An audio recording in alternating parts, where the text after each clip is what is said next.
The military has announced the names of 3 U.S. troops killed in a drone strike in Jordan over the weekend. They are Sergeant William Rivers and Specialist Kennedy Sanders and Breonna Moffett. The attack is still under investigation, but the Pentagon says Iran, quote, has their fingerprints all over it. Let's bring in retired General Joseph Votel, former commander of U.S. Central Command. General, thank you so much for being with us. Tell us what you would, if you were still at CENTCOM, what would you be doing right now, and how would you advise the president to respond? Sure. Well, we'd certainly be looking at all the options available to us here for targeting and addressing this particular threat. We'd be looking at the militia that is specifically responsible for this and how we might target that. We'd also be looking at targets that are related to Iran, in particular those that are specific to the IRGC Quds Force leaders who are specifically responsible for the advice, the enablement, and the support that is provided to these militia groups that have been attacking us. And of course, we'd have to look much more broadly at other Iranian interests in the region that could be held at risk. So there's a variety of things that we would be looking at this particular juncture.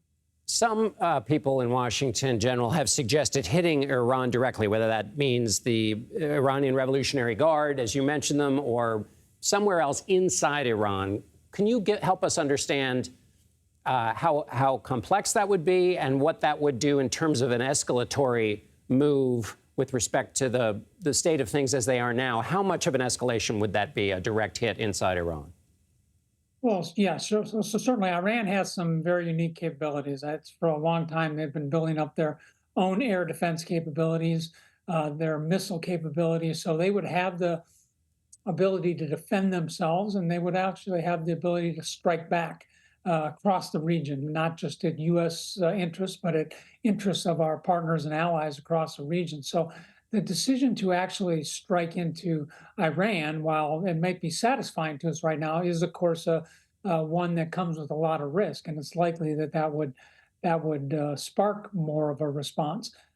As I mentioned at the beginning, is there are a variety of options here. I mean, going after the militias that are responsible and going after them in a comprehensive way, and then linking that to targeting of the IRGC Quds Force leaders or others, that Quds Force network, I think, is another very attractive option that should be considered.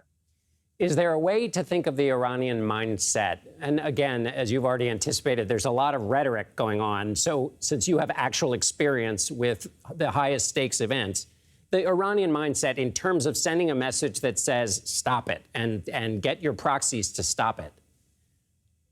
Yeah, well, first of all, we have to get rid of the ambiguity in our messaging and in our target. And we need to make it very clear and very unambiguous that we are holding Iran responsible for this.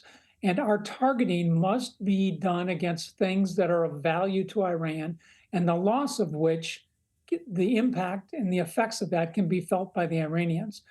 The final thing is that we shouldn't limit our responses just to military responses. We have to look at the economic aspect of this, we have to look at the informational aspect of this, and we have to look at the diplomatic aspect of this. And all of those have to be combined into a comprehensive approach to punish Iran for what they've done and deter them from taking further actions, either directly or by their axis of resistance network against U.S. forces.